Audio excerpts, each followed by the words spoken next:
Hi everyone. It's amazingly already August 2019 and I have been teaching yoga in Portland and in the Pacific Northwest now for 21 years. And I just wanted to talk about a couple of highlights from this because next week I'm really excited to be going on Facebook Live with all of you for a short series of trainings on how do we actually sustain ourselves in the livelihood of yoga, as well as our deep desire to be in the service of yoga.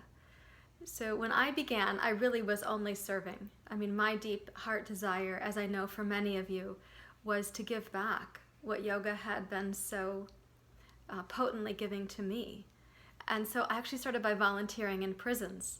That was my first foray into being a yoga teacher. I then opened a yoga studio, which I never had as a model for my livelihood will come from the studio.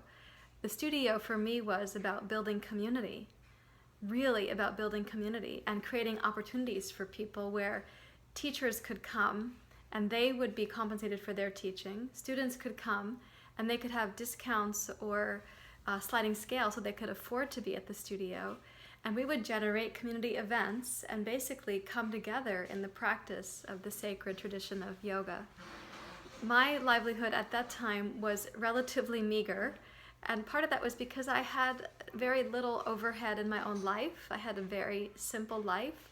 I had moved from living at a retreat center in the Cascade Mountains in Oregon and hadn't really acquired much stuff. So just living according to my own means, I was not at that time generating a livelihood from teaching yoga, nor from owning a studio, nor from volunteering in prison.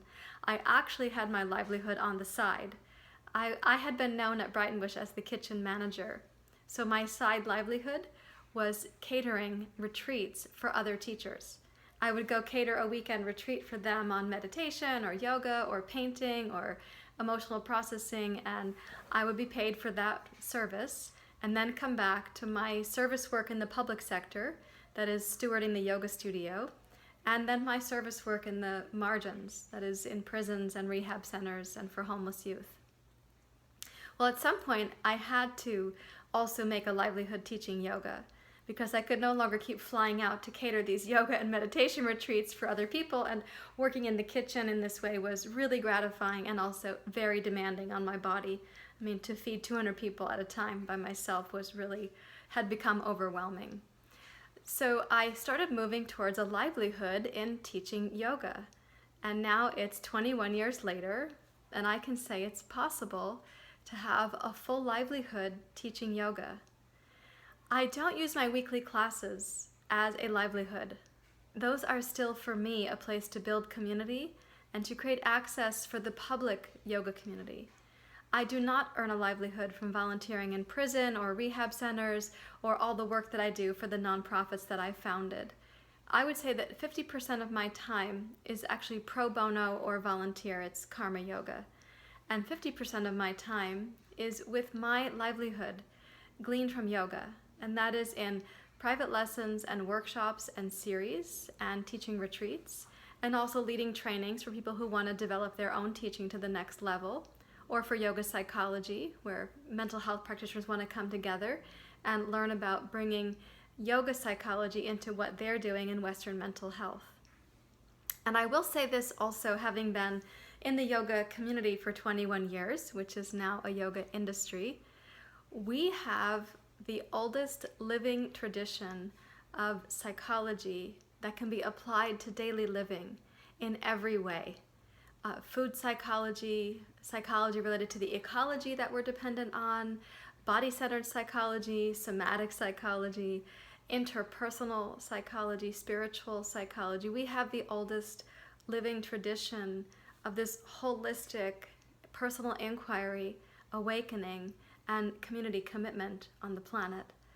We don't need to become life coaches or even health coaches. We already are. We don't need to become the next wave of that funnel that you're seeing on Facebook where you're going to have a 7-figure income.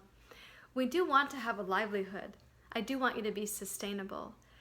But I also want you to feel like you're in your integrity and that you're still living your yoga. That is so precious that you don't compromise that to have this thing called the livelihood. So please join me next week on Facebook Live. I am so excited to talk with you about this because, you look back in the rearview mirror and you see how it's come to be. And I celebrate that. But I also, just as when I opened my yoga studio in the year 2000 in the city of Portland, and I really wanted the teachers to be taken care of, I also want you to be taken care of, to be a yoga teacher who doesn't need to have a second and third job and is not burning yourself out driving all over town to weekly classes here and there. Some of those are not attuned to your sleep schedule or your meal schedule. I care about you finding your way to be a stable, sustainable, and awake and aware yoga teacher, a yoga professional, we could say. I'm also deeply loyal to the tradition of yoga and to my teachers and how they have lived the yoga in their own lives. And I do stay very connected to that with my homeland teachers back in India. And I can say that they're watching the landscape of yoga change as well. And yoga and Buddhism both support practitioners and teachers to have what we call right livelihood. So this isn't in conflict with the original teachings of yoga, but we do need to make it relevant to the culture that we live in. And we don't have people coming to our homes, for example, with the donations of food and resources to make sure that we're well cared for. So we do have some responsibilities as people who live in this culture. Let me stop here because I'm so excited. I could talk for such a long time about this. I really want to support you with your next horizon in yoga and the life of yoga. So please join me next week on our Facebook Live series. And thank you also to my team for putting these things together. It's not just that I have a livelihood, I also get to have a team, and I am so grateful to them for their support too. And to all of you for your dedication. Namaste.